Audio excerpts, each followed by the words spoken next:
Boycott boycott Kalbela boycott boycott boycott Kalbela boycott. ভিত্তিহীন ও উদ্দেশ্যমূলক অভিযোগে ক্ষুব্ধ নওগাঁ টেক্সটাইল ইনস্টিটিউটের কর্তৃপক্ষ এবং ছাত্রছাত্রী। অভিযোগের পেছনে অসাধু গোষ্ঠীর ষড়যন্ত্র বললেন অধ্যক্ষ। বিশেষ প্রতিনিধি সাইদুল ইসলাম হেলালের ভিডিও চিত্রে থাকছে বিস্তারিত। নওগাঁ টেক্সটাইল ইনস্টিটিউটে পরীক্ষার সময় মোবাইল ফোন ব্যবহার, অতিরিক্ত ফি আদায়, ব্যবহারিক নম্বর বাণিজ্য সহ নানা অভিযোগ সামাজিক গণমাধ্যমে সম্প্রতি ছড়িয়ে পড়েছে, যা সম্পূর্ণ ভিত্তিহীন, উদ্দেশ্যমূলক, বিভ্রান্তিকর বলে দাবি করেছেন প্রতিষ্ঠানটির ভারপ্রাপ্ত অধ্যক্ষ Mohammad Sohbar Hossain. Kalbela boycott boycott boycott boycott boycott Kalbela boycott. কালবেলার বিরুদ্ধে direct action action action direct action. কালবেলার কালো হাত ভেঙে দাও, ঘুরিয়ে দাও। তিনি বলেন, আমি 24 সালের মাঝামাঝি সময়ে দায়িত্ব গ্রহণ করি। অভিযোগের সঙ্গে যুক্ত ভিডিওর ঘটনাগুলো আমার দায়িত্ব গ্রহণের পূর্ববর্তী সময়ের। ভিডিওর সময়কাল এবং বাস্তবতা যাচাই না করে আমাকে হ্যায় করার অপচেষ্টা চলছে। অধ্যক্ষ দাবি করেন, তার দায়িত্ব নেওয়ার পর থেকে ইনস্টিটিউটে শৃঙ্খলা ফিরেছে। নিয়মিত ক্লাস, শিক্ষকদের উপস্থিতি আর শিক্ষার্থীদের ফল প্রাপ্তি নিশ্চিত করা হয়েছে। এত কিছু অসাধু গোষ্ঠীর সুবিধা বন্ধ হয়ে যাওয়ায় তারা শিক্ষার্থীদের সামনে এনে মিথ্যা অভিযোগ দাঁড় তুলছে। তিনি আরও বলেন, প্রতিষ্ঠানে আগে যেসব অব্যবস্থাপনা ছিল তা রোধ করেছি। আগে যারা অবৈধ চুক্তি, লাইব্রেরি কমিশন কিংবা ফি নিয়ে অনিয়ম করত, তারা এসব সুবিধা হারিয়ে এখন মিথ্যা অপপ্রচার চালাচ্ছে। আমি গত বছর সেপ্টেম্বর মাসে আমি এখানে যোগদান করি। আমাদের শিক্ষার্থীদের বিভিন্ন আন্দোলনের মুখে আমাদের সাবেক অধ্যক্ষ এবং শিক্ষক পদত্যাগ করেন। শিক্ষার্থীদের বিভিন্ন আন্দোলন মুখে পরবর্তীতে আমাদের এখানে পদায়ন করে। এখানে প্রদান করার পরে শিক্ষার্থীদের কিছু দাবি আমাকে দেওয়া হয়। সে দাবিগুলোর পরিপ্রেক্ষিতে আমি কাজ শুরু করি। সরকারি নিয়মের বাইরে আমরা কোনো অতিরিক্ত ফি নেই না। যারা এটা করছে অবশ্যই আমাদের প্রতিষ্ঠান এবং আমার ব্যক্তিগত ইমেজকে নষ্ট করার জন্য করছে, আমি এর প্রতিবাদ জানাই। প্রতিষ্ঠানের বিভিন্ন পর্বের শিক্ষার্থীরাও অধ্যক্ষের পক্ষে কথা বলছেন। তাদের দাবি, স্যার দায়িত্ব নেওয়ার পর ক্লাসে নিয়ম ফিরেছে।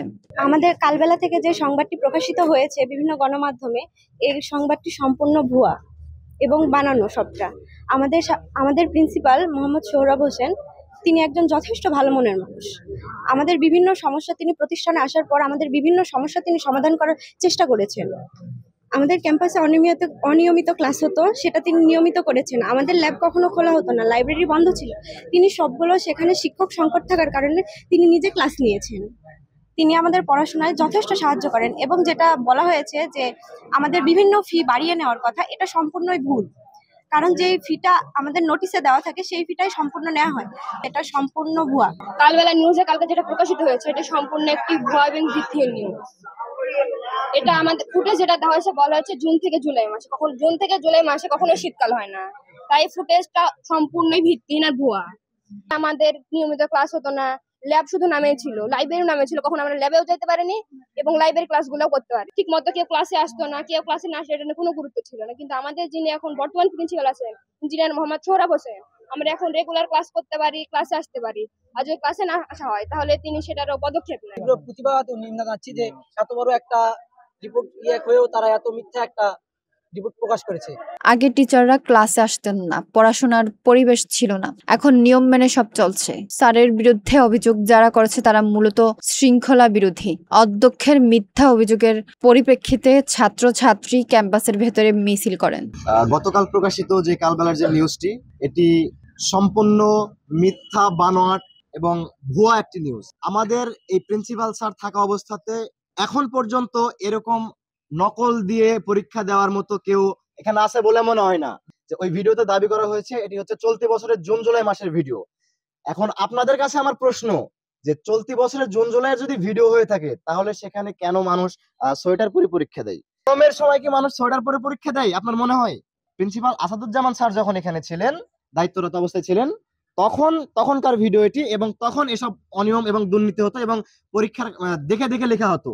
এবং এই কারণে আমরা এবং আরো বিভিন্ন সংগতিপূর্ণ কারণে আমি সহ আমার 4-5 জন বন্ধু বান্ধব মিলে আমরা সর্বপ্রথম প্রিন্সিপাল আসাদুজ্জামানের পদত্যাগের জন্য আমরা ডাক দিই এবং ইনশাআল্লাহ আমরা সফল হই। এবং এই প্রিন্সিপাল স্যার এই প্রতিষ্ঠানে আসার পর থেকে বিভিন্ন রকম দুর্নীতি, অনিয়ম এবং বিভিন্ন রকম হোস্টেলে মাদক থেকে শুরু করে কলেজের বিভিন্ন রকম সমস্যার সমাধানে তিনি সার্বিকভাবে সহযোগিতা করেন। যেমন ল্যাব বন্ধ ছিল, লাইব্রেরি বন্ধ ছিল এবং ঠিকমতো অনিয়ম হইতো, ক্লাস হইতো না। উনি নিজে কিন্তু এখানে টিচার সংকট থাকার কারণে উনি নিজে প্রত্যেকটা ক্লাসে গিয়ে গিয়ে খোঁজ খবর নেন এবং উনি নিজে হচ্ছে 4টা থেকে 5টা করে উনি নিজে ক্লাস নেন। প্রত্যেক দিন পরীক্ষার হলে উনি নিজে প্রত্যেকটা স্টুডেন্টকে চেক করে করে হচ্ছে পরীক্ষার হলে ঢুকানোর ব্যবস্থা করেন। তাহলে যিনি নিজে পরীক্ষার হলে চেক করে করে ঢুকে উনি কেমন করে নকলে সহায়তা করে আপনারাই বলেন। বিভিন্ন বিষয় বলা আছে যে উনি 5,800 টাকা যে ভর্তি ফি, সর্বপ্রথম যে ভর্তি ফি, সেখানে 5,800 টাকা ওই যে যারা যে মাইগ্রেশন করার পরে বিভিন্ন জনকে ভুলভাল বুঝে ওই টাকা ফেরত দেয় না। এমন কেউ কখনো বলতে পারবে না যে, কেউ প্রমাণ সহকারে বলতে পারবে না যে তাকে ফেরত দেওয়া হয়নি। আর যদি ফেরত দেওয়া না হয় তাহলে সেটা রেজিস্ট্রার শাখায় যিনি আছে তার সেটা দায়িত্ব। আমাদের এখন একটা রেজিস্ট্রার স্যার আছেন যিনার নামও উনার নাম হচ্ছে আসাদুজ্জামান স্যার, রেজিস্ট্রার স্যার। তো উনাকে আমরা বেশ কিছু আমরা বন্ধু বান্ধব এবং স্টুডেন্ট মিলে আমরা তার বিভিন্ন রকম অনিয়ম এবং দুর্নীতির কারণে আমরা তাকেও কিছুদিনের জন্য সাময়িকভাবে পদত্যাগের জন্য দাবি করি এবং তিনি সাময়িকভাবে কিছুদিন পদত্যাগ থাকেন। আগের প্রিন্সিপাল থাকতে কলেজে আপনার প্রাইভেট পড়ানো হতো, কিন্তু এখন আমাদের যে বর্তমান প্রিন্সিপাল স্যার আছে ইনি এসে প্রাইভেটটা উঠিয়ে দিয়েছেন। এখন এখানে সকল ছাত্রকে তিনি নিজের সবাইকে সমান অধিকার দিয়ে মার্ক দেন পরীক্ষাতে, এবং এখানে স্যার আসার পর থেকে আমাদের কলেজে অনেক উন্নত হয়েছে। অধ্যক্ষ আরো অভিযোগ করেন, একটি প্রভাবশালী মহল রাজনৈতিক প্রভাব খাটিয়ে প্রতিষ্ঠান নিজেরা নিয়ন্ত্রণ করতে চায়। আমি সেই রাজনীতিকরণ বন্ধ করেছি, এজন্য এখন মিথ্যা অভিযোগ এনে আমাকে সরানোর চেষ্টা চলছে। আমি একটি কথাই বলতে চাই যে যারা এই সংবাদটি করেছে এবং যারা এই সংবাদের পিছনে এই যে ভিডিও ফুটেজ থেকে শুরু করে এই যে মিথ্যে কয়েকটি লেখালেখি করে যে নিউজটি করেছে, এই নিউজের পেছনে যারা জড়িত আছে, এই সাংবাদিক সহ এই কলেজের যারা এর সাথে জড়িত আছে, এই যে স্টাফ, এদের সবাইকে আপনার আইনের ব্যবস্থা এনে শাস্তির ব্যবস্থা করতে হবে। পূর্বের প্রিন্সিপাল থাকা অবস্থায় এখানে মাদক ব্যবসা থেকে শুরু করে এখানে মাদক সেবন করত কিছু শিক্ষার্থীরা, সেটার বিরুদ্ধে সেই প্রিন্সিপাল কখনোই কোনো প্রতিবাদ করেননি। এবং এই প্রিন্সিপাল স্যার আসার পরে আমাদের এখানে একটি মাদক মুক্ত এবং সন্ত্রাস মুক্ত ক্যাম্পাস তিনি গড়ে তুলেছেন।